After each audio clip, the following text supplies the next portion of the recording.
கடை உரிமையாளரை கூப்பிட்டு இதுதான் கடைசி, இனிமேல் நீ வந்து வேற மொழியில பெயர் வச்சனா நடக்கிறது வேற. தமிழர்களை பார்த்து தான் நாம வந்து இந்த மொழி உணர்வு, இன உணர்வை கத்துக்கணும்னு இருக்கிறாரு.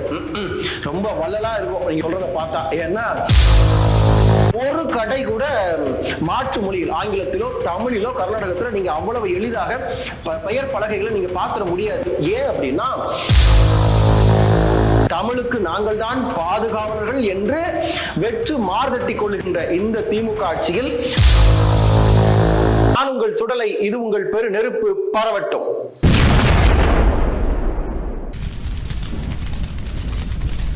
இனி வருகின்ற காலங்களில் தமிழ்நாட்டில் இருக்கக்கூடிய தனியார் கடைகள், நிறுவனங்கள், உணவகங்கள், கல்லூரிகளுடைய விளம்பர பதாகைகள் வச்சாங்க அப்படின்னா அதுல கட்டாயம் தமிழில் இடம்பெற வேண்டும்.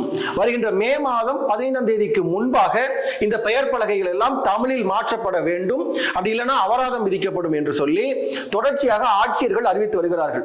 அதிலும் குறிப்பாக திருவண்ணாமலை மாவட்டத்தைச் சேர்ந்த மரியாதைக்குரிய ஆட்சியர் தர்பகராஜ் அவர்களும் சரி, நாமக்கல் மாவட்டத்தைச் சேர்ந்த மரியாதைக்குரிய ஆட்சியர் அம்மா உமா அவர்களும் சரி இந்த அறிவிப்பை செய்திருக்கிறார்கள். இந்த அறிவிப்பு உண்மையிலேயே வாழ்த்துக்குரியதான்னு கேட்டா ஆமா, வாழ்த்துக்குரியதுதான். ஆனா நமக்கு என்ன தோணுது அப்படின்னா இது போன்ற அறிவிப்புகள் இதுதான் முதல் முறையாக வருகிறதான்னு கேட்டா இல்ல. இதற்கு முன்பாக கடந்த காலத்திலும் எத்தனையோ முறை வந்திருக்கிறது.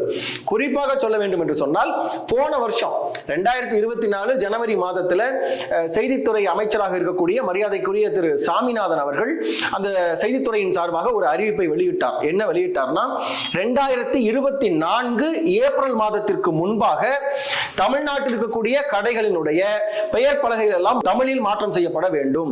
ஒருவேளை நீங்கள் வேறு மொழியில் பெயர் வைப்பதாக இருந்தால் 5க்கு 3க்கு 2 அப்படிங்கிற அந்த அளவுகோல், அந்த விகிதாச்சார அடிப்படையில் தான் நீங்க பெயர் வைக்கணும்னு சொன்னார். புரிகிற மாதிரி சொல்லணும் அப்படின்னா தமிழ்நாட்டில் கண்டிப்பாக முதல் பெயராக தமிழில் தான் வைக்கணும். அது 5 அடியில தமிழ்ல வந்து கடைக்கு பெயர் வைக்கிறீங்க அப்படின்னா ஒருவேளை மாற்று மொழியும் தேவைப்படுகிறது என்று சொன்னால் அந்த துறையிடம் அனுமதி வாங்கி இரண்டாவதாக 3 அடி, அதாவது 5க்கு 3ங்கிற அந்த விகிதாச்சாரத்தை அடிப்படையில் நீங்க ஆங்கிலத்தில் பெயர் வைத்துக் கொள்ளலாம். அதற்கும் அடுத்தபடியாக 3வது மொழியாக ஒருவேளை தேவைப்பட்டது என்று சொன்னால் அது 2 அடி உயரத்தில் 5, 3, 2 என்ற அடிப்படையில் நீங்கள் வந்து பெயரை வைத்துக் கொள்ளலாம், வைத்துக் கொள்ள வேண்டும். தமிழில் கட்டாயம் வைக்க வேண்டும். எப்பைக்குள்ள 2024 போன வருஷம் ஏப்ரல் மாதத்திற்கு முன்பாக அதை செய்துவிட வேண்டும். செய்ய தவறுகின்ற நிறுவனங்களுக்கு 2000 ரூபாய் வந்து அரசு சார்பாக நாங்கள் அபராதம் விதிப்போம். அதற்கு அடுத்தபடியாகவும் செய்யவில்லைன்னு சொன்னா அந்த கடைகள் நிறுவனங்களுடைய உரிமங்களை நாங்கள் ரத்து செய்வோம் என்று செய்தித்துறை அமைச்சர் சாமிநாதன் போன ஆண்டு பேசியிருந்தார். இப்போது வரை அது அமலுக்கு வந்திருக்கிறதான்னு கேட்டா இல்ல. இயல்பாக சாலையில நடந்து போகின்ற கடந்து போகின்ற நம்ம அத்தனை பேருக்கும் தெரியும், ஒரு வீதியில் இறங்கி போறோம்னா ஒரு 100 கடைகள் இருக்குன்னா 100 கடைகளில் ஏதாவது ஒரு 10 கடைகள்ல தமிழில் பெயர் இருந்தாலே பெரிய அதிசயம். இன்னும் சொல்ல போனா கோயம்புத்தூர், திருப்பூர், ஈரோடு, நாமக்கல், சேலம் போன்ற கொங்கு மாவட்டங்களில் எல்லாம் முழுக்க பெரும்பாலும் ஆங்கிலத்தில் தான் பெயர்கள்.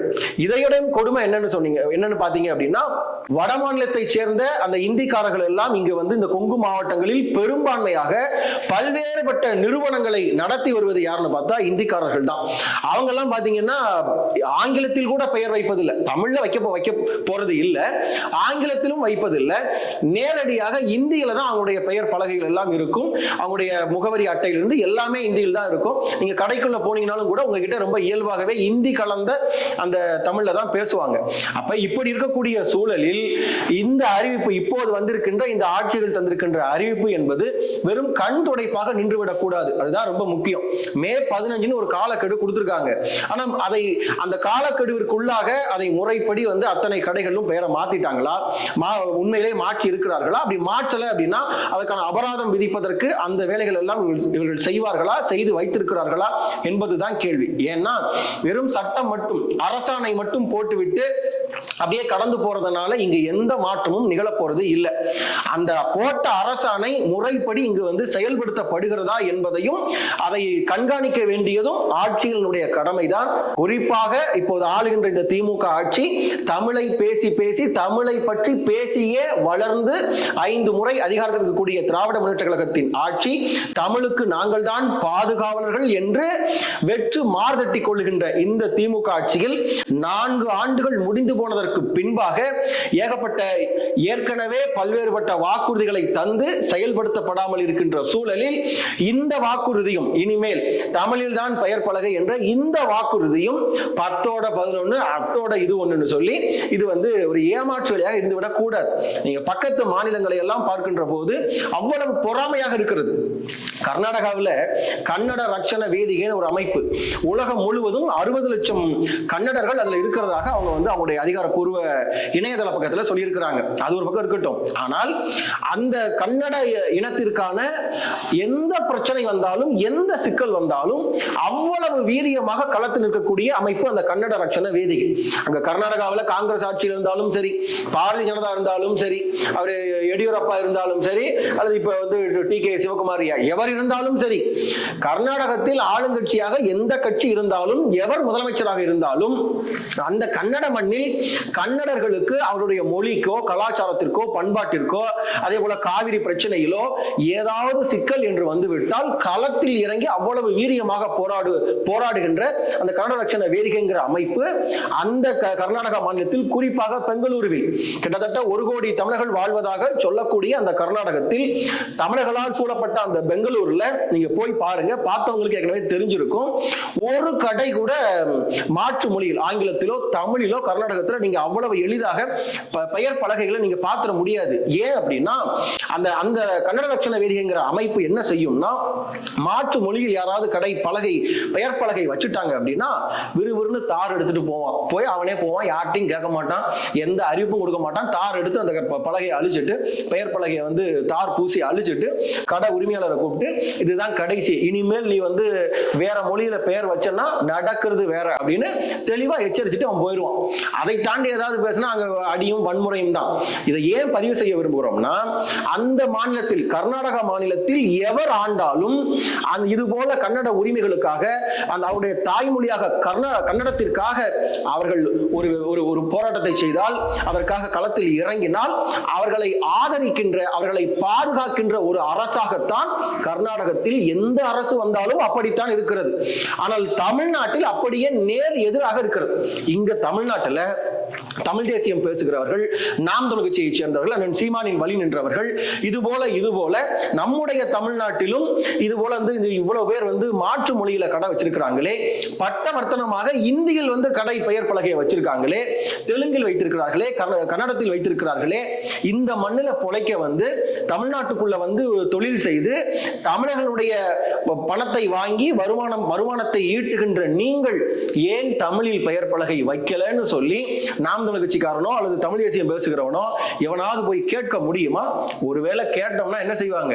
உடனடியாக காவல்துறை வரும், கைது செய்யும், வழக்கு போடும், சிறைப்படுத்தப்படும். அப்ப அந்த மண்ணுக்கானவர்கள் ஆளாததன் விளைவுதான் இந்த சிக்கல். இப்ப சமீபத்தில் ஒரு 4 நாளைக்கு முன்னாடி மகாராஷ்டிராவை சேர்ந்த நவ நிர்மாண் சேனா கட்சி அவருடைய தலைவர் ராஜ் தாக்கரே பேசியிருக்கிறார். என்ன பேசியிருக்காரு அப்படின்னா, பார்த்தீர்களா நாம தமிழ்நாட்டில் இருக்கக்கூடிய தமிழர்களை பார்த்துதான் நாம மொழி உணர்வு, இன உணர்வை கத்துக்கணும் இருக்கிறாரு. ரொம்ப வள்ளலா இருக்கும் நீங்க இப்ப சொல்றத பார்த்தா. ஏன்னா இங்க பயலுக்கு அப்படியே இருக்கிறான் தமிழ்நாட்டுக்குள்ள. நீங்க தமிழ்நாட்டின் வீதிகள்ல பாருங்க, அப்படியெல்லாம் இங்க யாரும் தமிழ் பற்றோட எல்லாம் இருக்கிற மாதிரி தெரியல. இந்த ஊர்ல தான் ஒரு பழமொழி சொல்லுவாங்க, ஈயத்தை பார்த்து பித்தளை ஈன்னு இழுச்சுதான். அந்த கதையாக அவர் பேசியிருக்கிறாரு. பேசுனதோட அவர் நிப்பாட்டல. என்னவும் சொல்லியிருக்காரு அப்படின்னா, மகாராஷ்டிராவுக்குள்ள மாற்று மொழி பேசுகின்ற மாற்று இனத்தை சேர்ந்தவர்கள் எல்லாம் பிழைப்பதற்காக வந்திருக்கிறார்கள். அப்படி தங்கி இருப்பவர்கள் நம்முடைய தாய்மொழியான மராத்தியில் பேசுவதில்லை, ஆங்கிலத்தில் பேசுறாங்க, இந்தியில பேசுறாங்க. அப்ப இது போல இனிமேல் யாராவது மகாராஷ்டிராவுக்குள்ள மராத்தியில் பேசாமல் வேறு மொழியில் பேசினால் அவர்களை யார் பார்த்தாலும் உடனே சும்மா விடாதீங்க, கன்னத்துல சப்புன்னு அரைஞ்சிடுங்க அப்படின்னு சொல்லி இந்த 16 வயது நிலை சொல்றது மாதிரி தான். இனிமேல் உன்னை யாராவது சப்பானின்னு சொன்னா சப்புன்னு கன்னத்துல அரைஞ்சிடுங்கிற மாதிரி, இனிமேல் மராத்தியில யாரும் பேசலன்னா சப்புன்னு கன்னத்துல அரைஞ்சிடுங்கன்னு சொல்லி ராஜ் தாக்கரே சொன்னாரு. சொன்னதோடு அவர்கள் நிற்கவில்லை. சமூக நம்ம பார்க்கிறோம், தொடர்ச்சியா Facebookல எல்லாம் பார்க்கிறோம். ஒவ்வொரு வங்கிகளுக்கும் சென்று, ஒவ்வொரு பெரு நிறுவனங்களுக்கும் சென்று அந்த அமைப்பை சேர்ந்தவர்கள் மராத்தியில் பேசாதவர்களை உண்மையிலேயே கன்னத்தில் அறிகிற வேலையெல்லாம் செய்து கொண்டிருக்கிறார்கள். அதையெல்லாம் பார்க்கிறப்ப உண்மையிலேயே பொறாமையா இருக்கு. அது போன்ற நிகழ்வுகளை எல்லாம் தமிழ்நாட்டில் நம்மால் சிந்தித்தாவது பார்க்க முடிகிறதா? இல்லை. ஏன் என்று சொன்னால், இந்த மண்ணை சார்ந்தவர்கள் அதிகாரத்தில் இல்லாதவரை இந்த மண்ணுக்கான, இந்த மொழிக்கான, இந்த இன உணர்வோடு எந்த செயலை செய்தால் செய்தாலும் இந்த அரசுகள் பாதுகாப்பாக இருக்காது. கடைசி செய்தியாக, இந்த அறிவிப்புகள் இதற்கு முன்பாக வந்ததை போல வெறும் வாக்கரசியலுக்காகவோ அரசியல் சுயலாபத்திற்காகவோ இல்லாமல், இந்த அறிவிப்பாவது வெற்று அறிவிப்பாக இல்லாமல் வெற்றி அறிவிப்பாக, இனிமேல் தமிழ்நாட்டில் ஒரு கடை நடத்தணும், ஒரு நிறுவனம் நடத்தணும் அப்படின்னா கட்டாயம் தமிழில் தான் பெயர் பலகை வேண்டும் என்பதை உறுதிப்படுத்துகின்ற இறுதி உத்தரவாக இந்த உத்தரவு இருக்க வேண்டும்.